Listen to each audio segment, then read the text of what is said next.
Based in Devonport, HMS Bulwark is one of the Navy's 2 amphibious assault command and control ships. She has a crew of 350, a quarter of whom are made up from 4 Assault Squadron Royal Marines. On this deployment, she's carrying nearly 100 extra Marines and an additional 150 specialist personnel required to command the task group and its activities. Well, I mean, it's always had a really special place in the heart of every Royal Marine, Gibraltar. We've got many battle honours, but it's the one that we always wear on our cap badge. So this is a real sort of home for all Royal Marines. So always lovely to come back. To be honest with you, always made very welcome here. So in terms of Gibraltar for us, nothing's sort of changed in terms of the strategic importance of it. Always stopping in here and then ready to launch out to wherever we need to go after that. HMS Bulwark has spent the last 4 weeks preparing for this autumn's annual Joint Expeditionary Force deployment.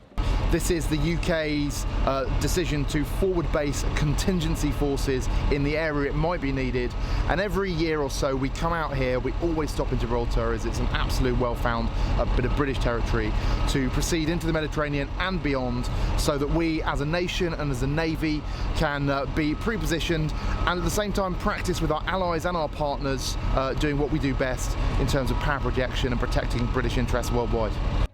The entire task force is commanded by Commodore Andrew Burns.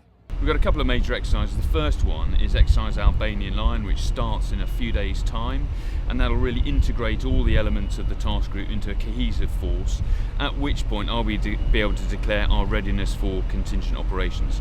We'll then go through the Suez Canal and into the Middle East. We've got a big exercise with our Omani partners, and then throughout the Arabian Gulf we've got several exercises with our key allies in that region. It's a great privilege for me to be in command of the task group, and what I want each man and woman under my command to come back feeling is that they've had a professionally demanding but professionally rewarding and above all enjoyable deployment, and I want them all of course to come home safely. HMS Bulwark will spend the next few months at sea before returning to the UK before Christmas, when she'll start handing over duties as Fleet Amphibious Flagship to her sister ship HMS Albion.